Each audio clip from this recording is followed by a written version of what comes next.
You may have noticed, for those that are loyal Trend Hunter followers, our 6 patterns of opportunity have found their way into this lovely little chart. And what I'm going to walk through is how you would actually use the patterns of opportunity to more predictably find new opportunities in chaos. So if you're wondering, how did I find each of these clusters that I mentioned? I used the patterns. I looked at all the examples that were there, and to find in-room luxury, I first looked for the pattern of redirection or surprise. And I tried to think which examples here jump out into surprise. Nostalgia co-branding came from the idea of cyclicality. Humanization of pets is about simplicity, reduction, and focusing in on something very important to a specific group of people. Viral youth targeting was all about looking at all those ideas and looking for things that were rebellious, like the things that kids like. And renting cultural experience was about acceleration, taking one small little idea and accelerating it to the next level.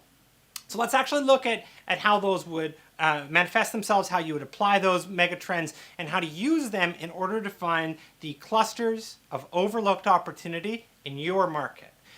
The starting point is to realize that we are in an interconnected world. And when something big happens in these time periods of interconnectedness and chaos, big changes are like splashes in water that create ripples of opportunity.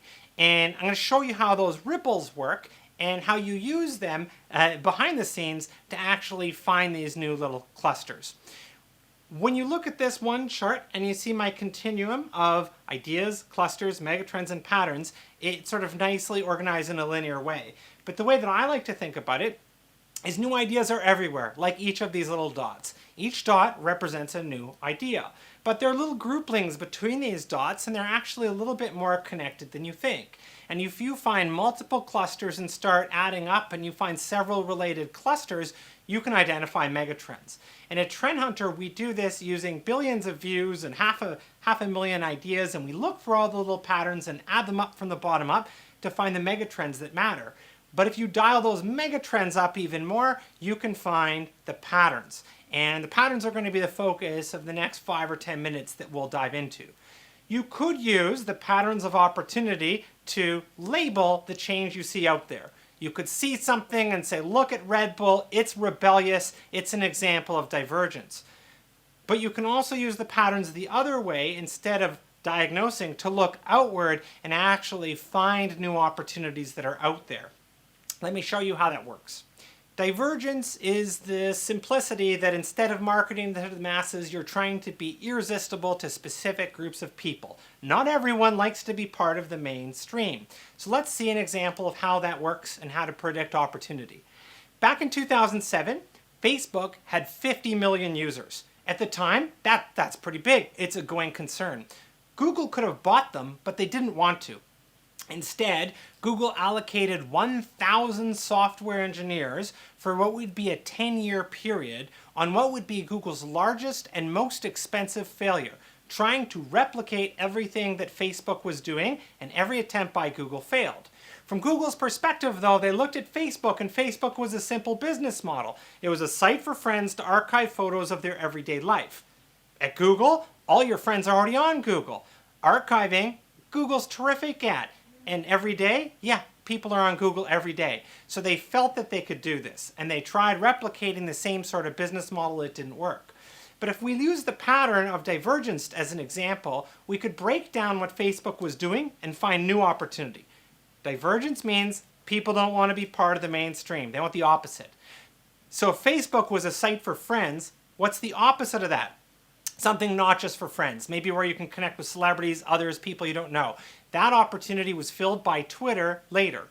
If people are archiving all of their photos, what if I don't want to have my photos archived from my partying for the rest of my adult life to be seen by others? Well, something needed to be less permanent, creating the opportunity for Snapchat. If people are photographing their everyday life, they're photographing pictures of their food and ruining the art of photography. Something needs to bring that art back. So 12 people coded up Instagram and sold it, interestingly enough, to Facebook for $1 billion, which is a nice check to split 12 ways. If you want to find divergence in your own market, you'd take a look at the examples of innovation you're seeing, and you'd ask questions like, what do people hate in our industry? How could we be more customized, unique, or different from the mainstream? You could look for sub-patterns like personalization, status, style, generational rebellion, or some of our mega trends like authenticity, many-to-many, and personalization. Acceleration is the concept of taking one little idea or a customer experience, finding what your customer really wants, and taking that one little thing to the absolute next level. I'll give you an example. There's a guy, and his name's Will Dean, and he hated marathons. He thought marathons are stupid.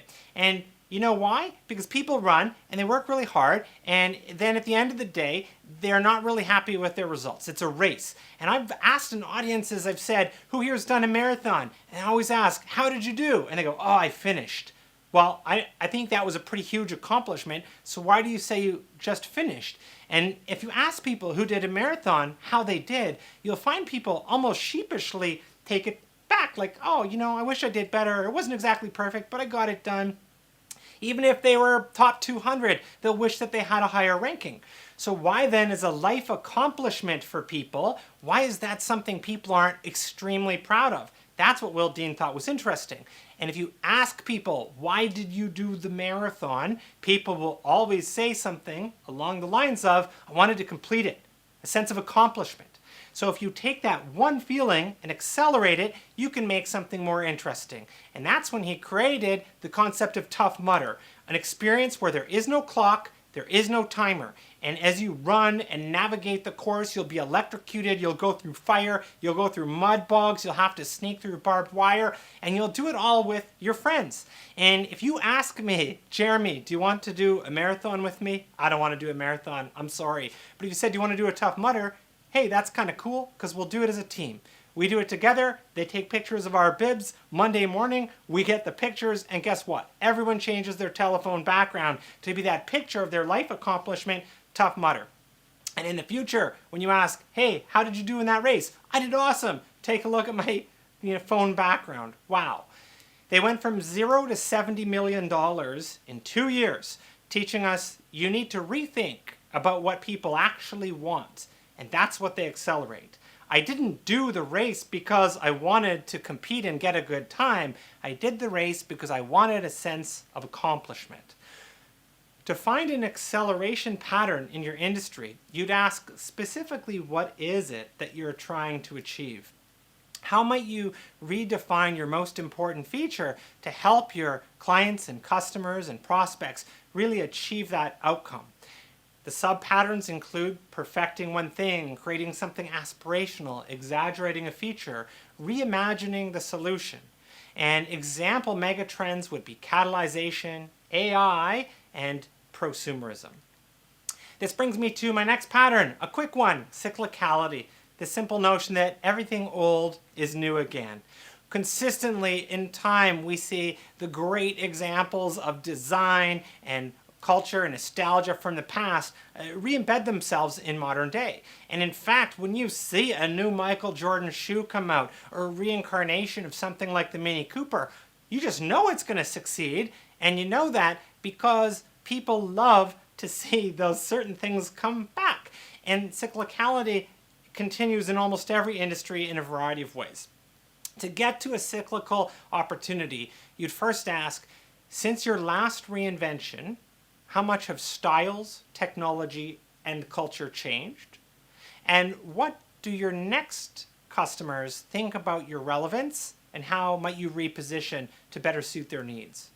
The sub-patterns of cyclicality include retro, generational, economic and seasonal cyclicality, and repetitive cycles.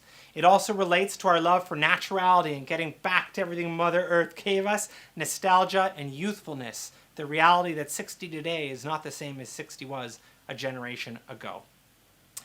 This brings me to the pattern of convergence and the notion that your next idea exists in some combination of things that you might already know. Take this guy here, David Dahl. David Dahl lived a pretty wild life, fast cars, police chases, crystal meth, and eventually that landed him in jail. And after spending several years in jail, he couldn't help but think about how different his life would be if he'd simply joined his dad and his brother in the family bake shop. And truthfully, he never really paid attention to how the little bake shop worked. And when he got out of jail, he wanted to make a difference, but he didn't really know how. So instead, he studied all of the little tiny trends that were seeming to impact the world of baking. He made the ingredients organic, which gets a new set of customers. He made the ingredients local with local delivery on bicycle, which gets another segment, the restaurants. He put solar panels on the roof, which gets the eco crowd, and they don't even care what the food tastes like. That's a joke, but I have solar panels on my roof, so I can say it. He brought fair wages to the bake shop, but probably more importantly, he added an element of social good, which is that they would hire ex-convicts to help rehabilitate them, and they paid them a fair wage, and that's not something that was as frequently happening. And finally, shock branding was pretty big at the time, so they created a shock brand for one of the bread loaves, and David never killed anyone, but he called the new loaf Dave's Killer Bread. It's killer good. Say no to bread on drugs. The restaurant went from being a tiny little bake shop that you can imagine in the end of any given street to being a $250 million bread empire in just a matter of years, showing us you increase your odds of winning by aligning to all of those teeny tiny little trends. To get to a convergence opportunity, you would scan all the ideas you've taken a look for in your market, and then you'd push yourself to find clusters that show what services could be combined with your offering, or what companies could you collaborate with. Sub-patterns of convergence include combining and layering, adding value in a different way, co-branding or aligning with somebody else, bringing a physical product to something digital, or vice versa. It aligns to the megatrends of co-creation, multi-sensation, and hybridization. Reduction is the concept that it's not about the big idea, it's about finding the little idea you can make big. Think of all the apps in the world that exist that have just a single little function, and yet they're so successful because they do that function very well. There's a guy named Josh Oppermeyer, and he came back from his day at work in New York City. He opened up the doors to his apartment, and his fiancée was gone. And everything was gone except the ring. And after he realized the relationship was finally over, he thought of how to get rid of that ring. And he brought it to the retailer, and they wouldn't buy it back from him. They said, no, these things are marked up. We won't return it. So then he thought about putting it on Craigslist or Kijiji. But he thought, oh, then I'm going to take all my jewels to a parking lot to meet some stranger? Doesn't seem safe. Put it on eBay? People don't know if it's real. So even though he was very late to the game, he started an online jewelry auction called I Do, and Now I Don't, where the broken people exchange their jewels. Now, the difference of his auction is that he wanted to help people get over that one little fear of how to make a transaction safe. So between the buyer and the seller, he had an authenticator, someone who would actually look at the jewel, make sure it's real, and then pass the cash and the jewel on after ensuring that everything was legit. You're not trying to be something to everyone. With the concept of reduction, you're trying to be irresistible to a specific group of people. To find a reduction opportunity, you'd scan your ideas and opportunities, and you'd think, what parts of your business do customers actually care about? Or as a fun little metric, if you took everything that you did and you split your business into 5 different sub-businesses, which one do you think your end consumers would care the most about? Sub-patterns of reduction include specialization, taking out layers, even crowdsourcing or subscription. It relates to the megatrends of curation, instant entrepreneurship, and of course, simplicity. And this brings me to the final of the 6 patterns we'll dive into today, which would be redirection, that element of surprise, reinvention, repositioning, the possibility of what could be. Avis, we're number 2, so we try harder. Buckley's, it tastes awful, and because of that, it works. Or buy Volvos, they're boxy, but they're good. Each an example of using a weakness to reposition. Now, if I relate this to my own life, well, guess what? Even though right now we're not able to fly in COVID-19 times, I'm so excited to get back on a plane because I'm Air Canada's super elite million miler, and I get all, who cares? Why do I care about all the little perks? Well, you, I, and anyone else that is excited about collecting air miles has fallen so in love with the point system that we have repositioned how we think of travel in order to score those perks and privileges of a loyalty program. Redirection opportunities can be identified by looking at the market and looking at all the ideas that you see within your company and thinking about what big trends or rituals in the consumer's life could you rechannel, or where could you over-deliver to delight. Sub-patterns of redirection include refocusing, reversing, surprising, or gamifying.